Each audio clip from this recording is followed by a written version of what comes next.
Good morning, student.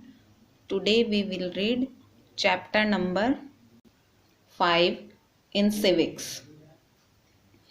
Understanding media.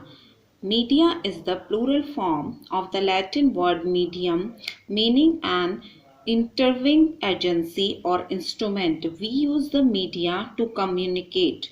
We write letter to your family members and friends, call up people on the telephone and send document and photograph through the email, fax, etc. to share information or communicate with each other. These agency or instrument like the letter, telephone, fax and email enable us to communicate with one or few person and are mean of personal media. Media जो है वो एक Latin word medium की plural form है जिसका अर्थ होता है intervening agency या इंस्ट्रूमेंट। मीडिया जो है उसे हम कम्युनिकेट यानी बातचीत के लिए यूज करते हैं। हम जब कभी अपने फैमिली मेंबर्स को लेटर लिखते हैं या कॉल करते हैं, टेलीफोन डॉक्यूमेंट सेंड करते हैं, फोटो ईमेल के द्वारा उन्हें भेजते हैं, तो ये एक शेयर इंफॉर्मेशन होती है या कम्युनिकेट होता है एक दूसरे के लिए। ये एजेंसियां या इंस्ट्रूमेंट भी इसी तरह जैसे लेटर, टेलीफोन, फैक्स या ईमेल होता है उसी तरह से कार्य करता है एक व्यक्ति या एक से अधिक व्यक्तियों के लिए, जिसे कि हम पर्सनल मीडिया कहते हैं। But today we are not frog in the well. What happened on one corner of the world affect us in a big way, and the media has made such information accessible to us. What our Prime Minister spoke on Indo-Pak relation in the NAM summit, how Japan dealt with the derivation caused by the tsunami, who was behind the Mumbai blast, or who won the USA presidential election, conquering us all. Not only that, when a cricket match is being played between India and another country anywhere in the world, say England, Australia or New Zealand, we can watch it live on television or hear it relayed on the radio, television, newspaper, magazine and the internet reach the influence a large number of people. These sources are called the mass media. इसके अलावा हम जो हैं आज देश विदेश की जानकारियां किसी भी कोने में प्राप्त कर सकते हैं, जैसे कि हमारे प्राइम मिनिस्टर ने इंडो पाकिस्तान के रिलेशन में क्या वार्ता की है, जापान किस तरह से सुनामी की तबाही से निपटा और मुंबई ब्लास्ट के पीछे किसका हाथ था। ऐसे बहुत से विषय हैं जिनके बारे में जो दूसरे स्टेट या देशों से संबंधित हैं, लेकिन फिर भी हमें घर बैठे इनकी जानकारी मिल जाती है। जैसे कि क्रिकेट मैच दूसरे देशों में हो रहा है, लेकिन हम उसे घर बैठे टेलीविज़न पर देख सकते हैं या रेडियो पर उसकी कमेंट्री सुन सकते हैं।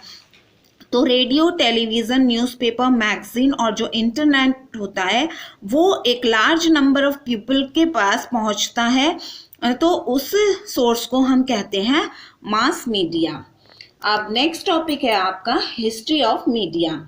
How and when did we begin to communicate? What are the different means of communication? When did mass media come to India? These could be the questions in your mind.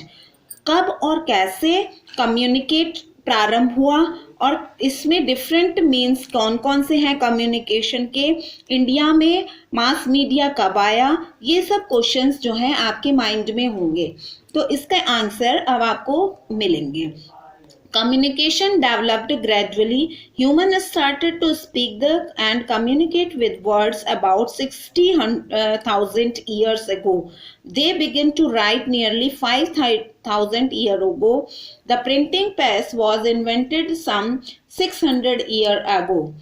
Communicate जो है वो धीरे धीरे हमारे देश में developed हुआ और ह्यूमन ने जो है वो बोलना और कम्युनिकेट कम्युनिकेट करना वर्ड्स के द्वारा लगभग 60,000 ईयर पहले स्टार्ट किया और लिखना लगभग 5,000 ईयर पहले स्टार्ट किया था। और जो प्रिंटिंग प्रेस का इन्वेंशन हुआ वो लगभग 600 साल पहले स्टार्ट हुआ। And people began to publish various thought and finding books which educate the mass come into beings. Radio was invented only 110 years back, followed by the television 30 years later. The radio and television were also source of entertainment. When the internet came about 45 years ago, it revolutionized the world of communication. With a click of a button, one could travel all over the world. Children could explore and learn about the world around them. जो हमारा newspaper था, printing press थी, उससे जो है लोगों के जो विचार थे वो पब्लिश होने लगे। बुक्स एजुकेट यानी हमें शिक्षा भी प्रदान करती हैं। रेडियो का जो आविष्कार है उसके बाद लगभग 100 इयर्स बाद में हुआ और टेलीविज़न का लगभग 30 इयर्स बाद हुआ। रेडियो और टेलीविज़न जो है वो एंटरटेनमेंट यानी मनोरंजन के भी साधन हैं। जब इंटरनेट आया लगभग 45 इयर्स पहले, तो कम्युनिकेशन के वर्ड में एक क्रांति आ गई। इससे हमें एक ही क्लिक से, बटन के एक क्लिक से हम वर्ल्ड में कहीं भी ट्रैवल कर सकते हैं या किसी से बात कर सकते हैं। बच्चे जो हैं वो लर्न कर सकते हैं या कोई भी जानकारी वर्ल्ड की इससे इंटरनेट से प्राप्त कर सकते हैं। In India, printing media come into existence in 1780 with the introduction of a newspaper, the Bengal Gazette.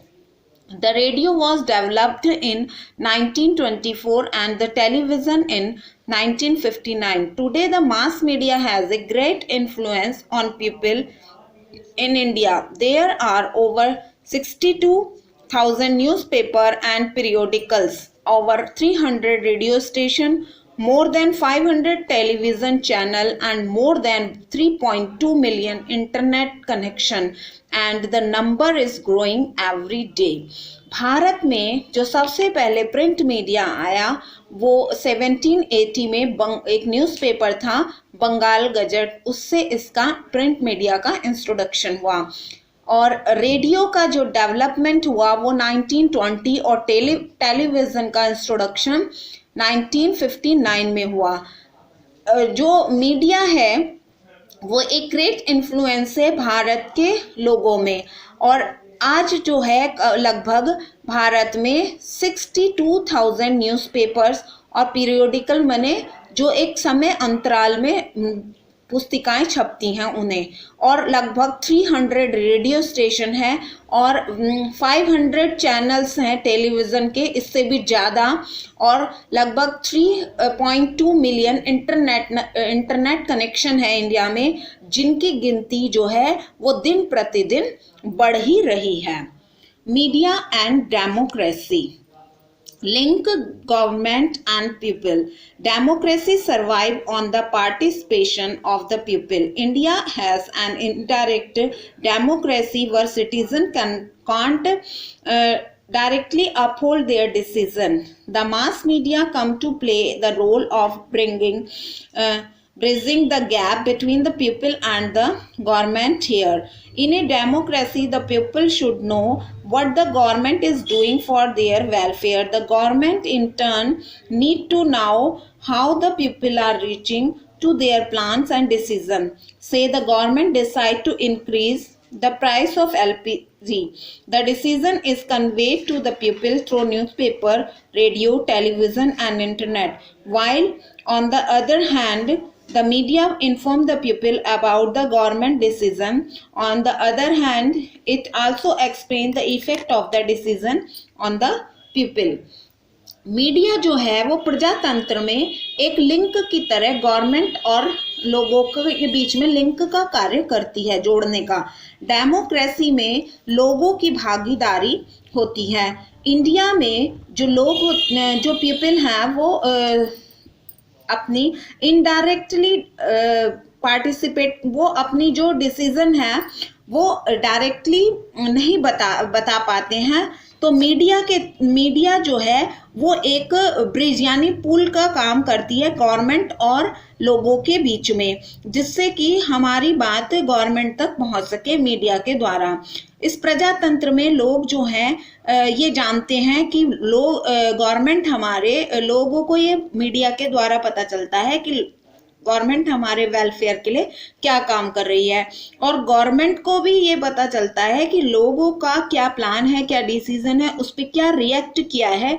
जो भी उन्होंने, जैसे इन्होंने एक एग्जांपल दिया है कि गवर्नमेंट ने अगर एलपीजी के प्राइस इंक्रीज करे हैं तो उस डिसीजन पे लोगों को चर्चाएं बताई जाती हैं मीडिया को द्वारा, न्यूज़पेपर के द्वारा, रेडियो, टेलीविजन या इंटरनेट में, जिससे कि मीडिया इन्फॉर्म करता है कि गवर्नमेंट का डिसीजन क्या है और गवर्नमेंट को एक्सप्लेन करता है कि लोगों का डिसीजन क्या है। Thus, the media cover the news, conduct debate, make analysis, and develop public opinion. Hence, the media is considered as the fourth organ in a democracy. और ये सब काम होता है जब मीडिया कवर करती है न्यूज़ को या डिबेट करवाती है, और उस जो भी गवर्नमेंट की बातें होती हैं उन्हें एनालाइज किया जाता है और पब्लिक ओपिनियन को डेवलप किया जाता है। इसीलिए ये कहा जा सकता है कि प्रजातंत्र का जो फोर्थ ऑर्गन है वो मीडिया है। Develops public opinion. A sound public opinion is the backbone of democracy. The media forms public opinion by the giving live coverage of event and updating news in news channel, on television and in newspaper. Channels like NDTV, Aaj Tak, Times Now and Star News not only give news but also evoke response and awareness among people about their rights and duties. When the Indo-US nuclear deal was approved by the US Senate, people openly give their opinion both for and against the deal, or certifies its pro and cons. The media help the people to form opinion and air them to talk show like We the People and debates such as the Big Fight. Such show have been significant in airing public opinion and enlightenment to the common people. And as said, an enlightened citizen is the oxygen of democracy. Public opinion को develop करना, जो democracy की backbone होती है वो public opinion होती है, और मीडिया इसमें एक बहुत ही इम्पॉर्टेंट रोल करता है, क्योंकि वो लाइव कवरेज के द्वारा घटनाओं को या अपडेटिंग न्यूज़ को न्यूज़ चैनल या न्यूज़पेपर के थ्रू हमें दिखाया जाता है। न्यूज़ चैनल्स जैसे एनडीटीवी, आज तक, टाइम्स नाउ और स्टार न्यूज़ ऐसे चैनल हैं जो केवल हमें न्यूज़ ही नहीं दिखाते बल्कि एक आह्वान करते हैं पब्लिक के रिस्पॉन्स का और उनकी अवेयरनेस का, जिसके द्वारा पब्लिक को अपनी राइट और ड्यूटी का पता चलता है। जैसे जब इंडो यूएस न्यूक्लियर डील हुई थी तो उसके बारे में हमें मीडिया के द्वारा ही पता चला, और इसके बारे में लोगों की अपनी अपनी राय थी कि इसके क्या फ़ायदे हो सकते हैं, क्या नुकसान हो सकते हैं। तो मीडिया ने उस समय इन विषयों पर न्यूज़ चलाई, डिबेट कंपटीशन रखे, जैसे कि वी द पीपल और बिग फाइट, इस तरह के शो दिखाए गए, जिसके द्वारा हमें पब्लिक ओपिनियन, एक कॉमन पीपल की पब्लिक ओपिनियन के बारे में हमें पता चला, क्योंकि पब्लिक ओपिनियन जो होती है वो डेमोक्रेसी में एक ऑक्सीजन का कार्य करती है। Newspaper and magazine are public opinion through the additional column and letter to the editor. People freely write letter to government official and minister in newspaper. They organize people protest and participate in public debate that are telecast on television और broadcast on radio. Newspaper और magazine भी एक public opinion को व्यक्त करने का एक अच्छा तरीका है। इसमें एक कॉलम होता है जिसे हम एडिटर के नाम लिख सकते हैं या लेटर लिख सकते हैं। पीपल जो है न्यूज़पेपर में अपनी अपना एक लेटर लिख सकते हैं गवर्नमेंट के लिए या मिनिस्ट्री के लिए न्यूज़पेपर में, जिससे वो अपनी राय को दर्शा सकें। और जो ये ऑर्गेनाइज करते हैं न्यूज़पेपर, ये मैगजीन में ऑर्गेनाइज होते हैं पब्लिक प्रोटेस्ट या पब्लिक डिबेट होती है, जिसको कि टेलीविज़न पर दिखाया जाता है और रेडियो पर उसे ब्रॉडकास्ट किया जाता है। नेक्स्ट टॉपिक है आपका uphold social cause. Development means change for the better. The mass media play an important role in communicating this change and uphold social cause. Using the mass media, people attitude and habits can be changed. Because I am girl blog plan campaign to fight gender inequality and promote girls' rights. Storybook broads of TV serials, film, animation films, radio, jingling, slogans, ads, cartoon campaigns, poster and banner have criticized female infanticide and foeticide. They have brought about some attitudinal shift in society's thought about women's equality and empowerment. Development का अर्थ होता है अच्छे के लिए change. Mass media इसमें एक important communication का role अदा करता है, जैसे कि एक इससे जो है मास मीडिया से पीपल का जो स्वभाव है वो भी और आदतें चेंज हो रही हैं। जैसे क्योंकि जैसे मैं एक गर्ल हूँ, इस पे अगर कोई कैंपेन चलाया जाए तो उसमें क्या था कि स्टोरी टीवी पर, serials, film, animation films, radio, slogan, सभी में गर्ल्स के जो राइट्स हैं उनके बारे में बताया गया। और ये भी, और फिर उसमें पोस्टर, बैनर इस तरह के बताए गए कि जिसमें ये दिखाया गया कि फीमेल भ्रूण हत्या जो है उसकी आलोचना की गई और लोगों को ये समझाया गया कि वुमेन्स की इक्वलिटी और सशक्तिकरण हमारे समाज के लिए बहुत ज़्यादा जरूरी है। Corruption is the use of public office for personal gain, hence it is wrong practice and injustice to the nation. The Bofors scandal was a major corruption scandal in India, worth hundreds of millions in 1980. The case was revealed through investigative journalism by journalists Chitra Subramaniam and N. Ram, the Indian Express and the Hindu, exposing corruption through sitting operation carried forward by the media in another initial instrument to contain corruption. Various sting operations like Operation Chakravyuh and Operation Duryodhan have exposed a number of MPs and MLA or misusing their power.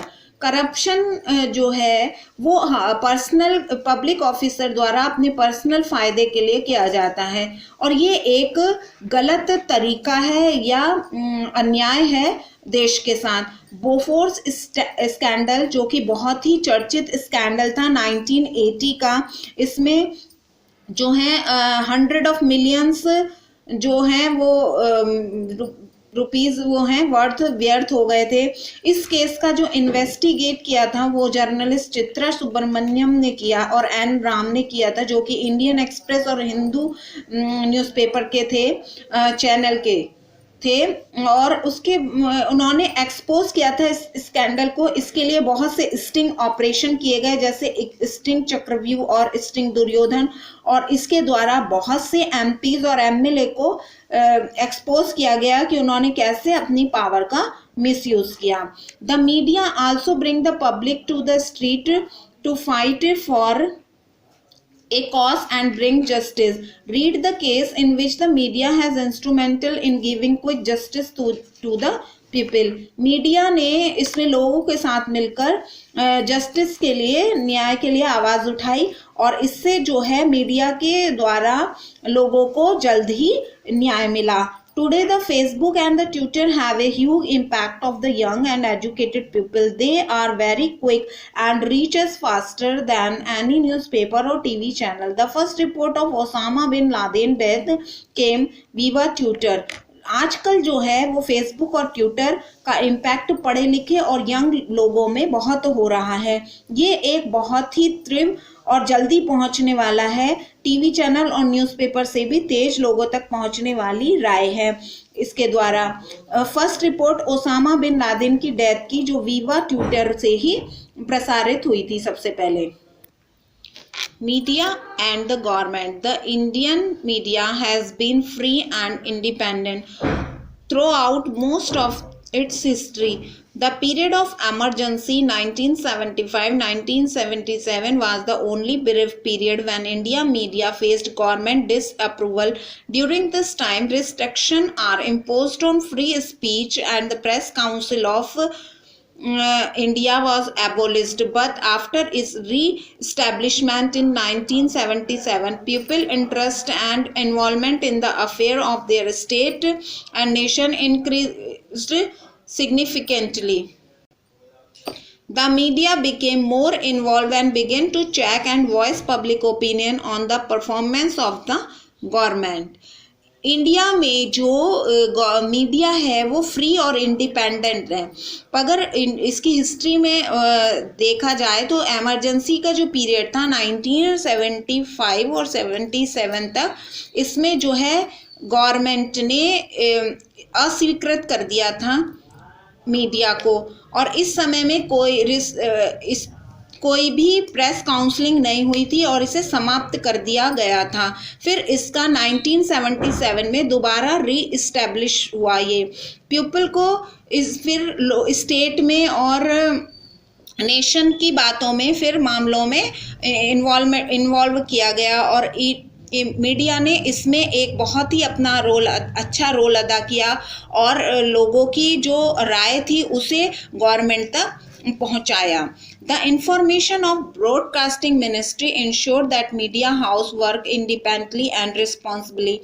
The ministry play a significant role in helping the people to access all type of information. It spread knowledge and provide entertainment to all sector of society. It strikes the careful balance between public interest and the government interest.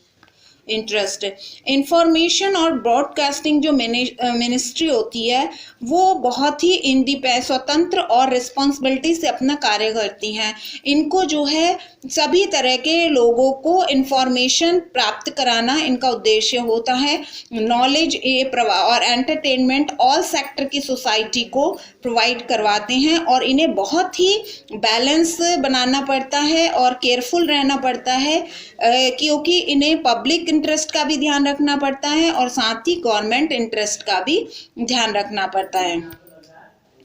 The Ministry of Information and Broadcasting also exercise their rights of censorship on media. A news item, song on any unethical based untruthful message or thing transmitted by media can be banned in public interest.